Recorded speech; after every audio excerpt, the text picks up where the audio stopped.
ये वैरायटी कौन सी है, सबसे पहला सवाल। ये टिंडा भारी है, वजन ज़्यादा है इसका। अच्छा, और इसका फलाव भी बहुत ज़्यादा है। बिजाई के टाइम पर आपने इसमें खाद नीचे कौन कौन सी दी, जैसे कि डीएपी। इससे अगला जो सवाल है वो बहुत ज़रूरी है, सबसे बड़ा सवाल है, किसानों के द्वारा बार बार पूछा जाता है कि आपने स्प्रे कितनी करी, कौन कौन सी स्प्रे आपने करी, जिसमें कीटनाशक है, फंगीसाइड है, खाद का स्प्रे है। जो मेन सवाल मेरा यही रहता है लास्ट में हर एक किसान से, जो निचोड़ होता है, जो निष्कर्ष होता है। नमस्कार दोस्तों, डियर किसान में आपका एक बार फिर स्वागत है। मैं हूं आपका दोस्त परवीन, और फिलहाल हम अपने आसपास के एरिया में अलग अलग जगह पर अलग अलग फार्मर से मिल रहे हैं। और कपास की, नरमा की जो अच्छी फसलें फिलहाल खड़ी हैं, क्योंकि कपास बहुत बुरी तरह से ख़राब होने लग रही है, तो जो आज की एट प्रेजेंट जो अच्छी फसलें खड़ी हैं उन फार्मर से हम मिल रहे हैं, अलग अलग जगह पर जा रहे हैं और आपको दिखा रहे हैं कि वो वैरायटी कौन सी है नरमा की, उसमें खाद कौन सी डाली गई है, कीटनाशक का स्प्रे, कितनी कीटनाशक का स्प्रे किया है, कौन कौन सी का किया है, क्या उसने अलग चीज़ करी किसान ने, जिससे कि उसकी फसल दूसरे किसानों के कंपैरिजन में आज भी अलग खड़ी है, सुरक्षित खड़ी है, अच्छी खड़ी है, और अच्छा जो है एक पैदावार, अच्छा जो प्रोडक्शन है वो किसान को देगी।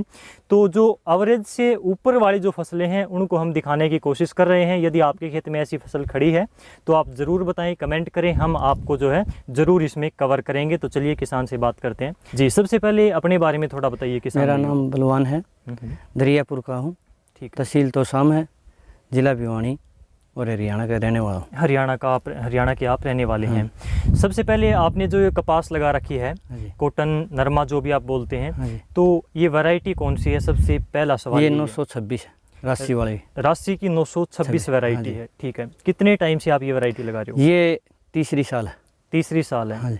कितने एरिया में आपने लगा रखी है, और इसके अलावा कौन कौन सी वैरायटी आपने लगा? हमने ये एक वैरायटी लगा रखी है, 8 किलो में लगा रखी। 8 एकड़ में केवल यही वैरायटी में? हाँ जी, ठीक है। तो इस वैरायटी में आपको अलग क्या लगा दूसरी वैरायटियों के? इसका एक तो टिंडा भारी है, वजन ज़्यादा है इसका। अच्छा, और इसका फलाव भी बहुत ज़्यादा है।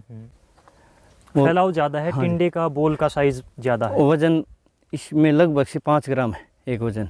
टिंडे में वजन ज़्यादा है, तो उपज ज़्यादा बैठेगी। वो ज़्यादा बैठा जी। ठीक है। ये हमने वैरायटी की बात करी, तो इसकी बिजाई आपने किस महीने में करी थी? इसकी करी थी हमने 27-28 अप्रैल को। 27-28 अप्रैल को। हाँ जी। यानी कि आपने इसकी अगेती बिजाई करी थी? अगेती बिजाई। ठीक है। ये ज़मीन मैं आपको बता दूं कि हल्की ज़मीन है, रेतीली ज़मीन है, और यहाँ पर ट्यूबवेल का पानी लगता है, ड्रिप से सिंचाई करते हैं, ये काफ़ी अच्छी बात है इनकी। इसके बाद में बात करें कि बिजाई के टाइम पर आपने इसमें खाद नीचे कौन कौन सी दी, जैसे कि डीएपी और आपकी पोटास है, यूरिया है? इससे पहले 1 लीटर डीएपी डाली थी। केवल डीएपी? एक एकड़ में कितनी मात्रा दी आपने? 16-17 किलो मानो, 20 के करीब। 15 से 20 किलोग्राम एकड़ के हिसाब से ये डाली। आपने इसकी जो बिजाई कर रखी है वो किस मेथड से कर रखी है? गैप कितना रखा आपने? पौधा दूरी है 4 फुट, ठीक है, और लाइन से लाइन 5 फुट है। पौधे से पौधे की दूरी 4 फीट की है, लाइन से लाइन की दूरी 5 फीट की है। पौधे से पौधे का जो गैप है वो आपने कैसे मेंटेन किया, यानी कि ड्रिल से बिजाई करी या फिर हाथ? नहीं, जो हाथ से बिजाई की, क्योंकि ड्रिप के ऊपर ये आपने लगा रखी। हाँ जी, एक सुराख छोड़ के एक सुराख छोड़ के एक आपने 4 फीट के ऊपर पौधे से पौधे की। ठीक है।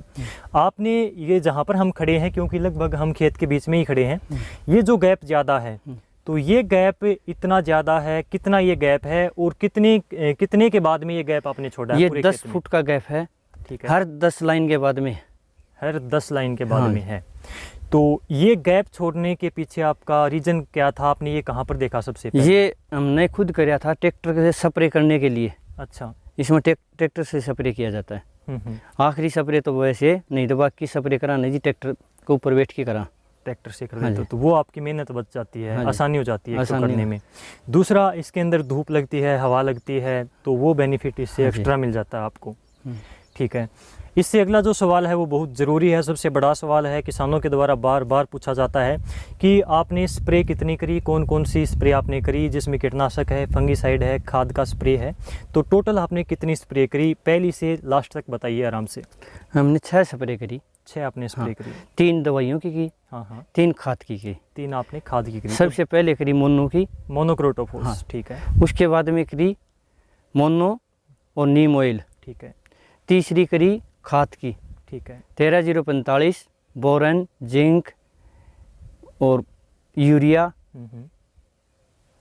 ये मैग्नीशियम और मल्टीप्लेक्स। मल्टीप्लेक्स की मैं बात करूं तो ये ग्रोथ प्रमोटर आपने डाला होगा, जिसमें सभी पोषक तत्व हाँ, जो सारे माइक्रो न्यूट्रिएंट्स होते हैं, हाँ जी। उसकी आप बात कर रहे हैं शायद। हाँ जी। तो ये मल्टीप्लेक्स आपने नाम लिया, अलग अलग नाम से आता है, लेकिन जो सूक्ष्म पोषक तत्व होते हैं, माइक्रो न्यूट्रिएंट्स होते हैं, ग्रोथ प्रमोटर भी उसको बोल सकते हैं, तो इसका आपने स्प्रे किया इसमें मिलाकर, ठीक है।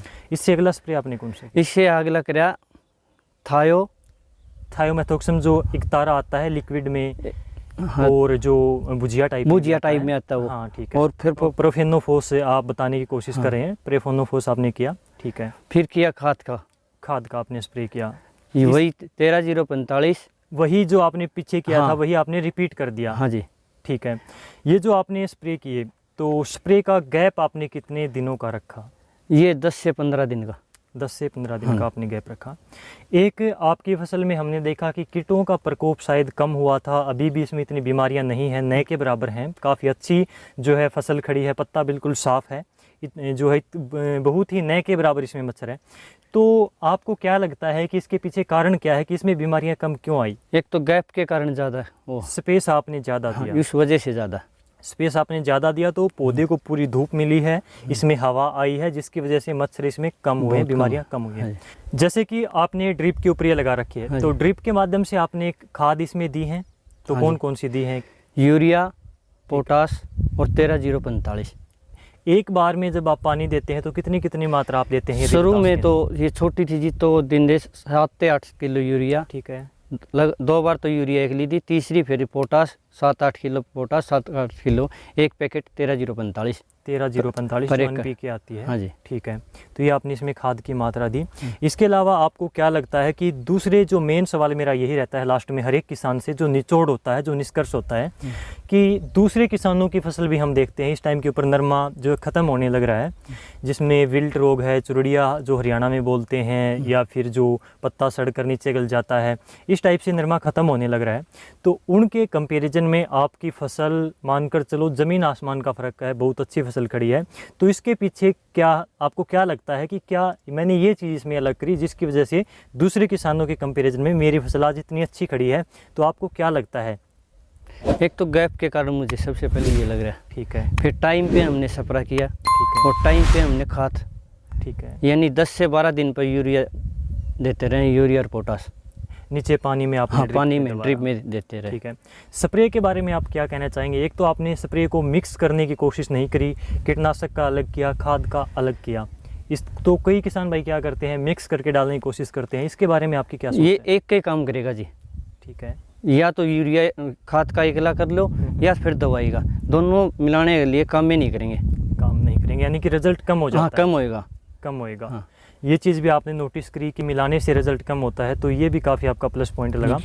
तो ओवरऑल यदि मैं बात करूं कि इन्होंने सबसे मेन चीज़ तो यही है कि अपनी फसल में स्पेस दिया पौधे को फैलने के लिए, जिससे फ्लावरिंग अच्छी आई, फ्रूटिंग अच्छी है, फल अच्छा, इसके ऊपर फल और फ्रूट काफ़ी अच्छे बन रहे हैं। दूसरी चीज़, जब पौधे को इतना स्पेस मिलता है, बीच में इतना स्पेस है, तो इसमें धूप आती है, आप देख सकते हो, तो नीचे तक जाती है, और इसमें हवा जो है पूरे खेत के पार निकल जाती है, तो इसमें मच्छरों का अटैक भी कम हुआ, बीमारियां भी कम आई। तो ये चीज़ आपकी काफ़ी अच्छी लगी, जिसकी वजह से मुझे लगता है कि इनके खेत में इतना ज़्यादा आज नरमा अच्छा खड़ा है। तो उम्मीद है कि किसान से आपको काफ़ी कुछ सीखने को मिला होगा। शायद इनसे जो इन्होंने नई चीज़ें ट्राई करने की कोशिश करी, उसका परिणाम भी आपको जो है दिखाई दिया होगा, इनका रिजल्ट आप देख सकते हैं। तो आप चाहें तो अगली बार ये ट्राई करके ज़रूर देख सकते हैं, ऐसा मुझे कॉन्फिडेंस है कि आपको इसका रिजल्ट ज़रूर अच्छा देखने को मिलेगा। आपने इतनी अहम जानकारी किसान भाइयों के साथ में शेयर करी, उनको ये जानकारी दी, इसके लिए आपका बहुत बहुत धन्यवाद।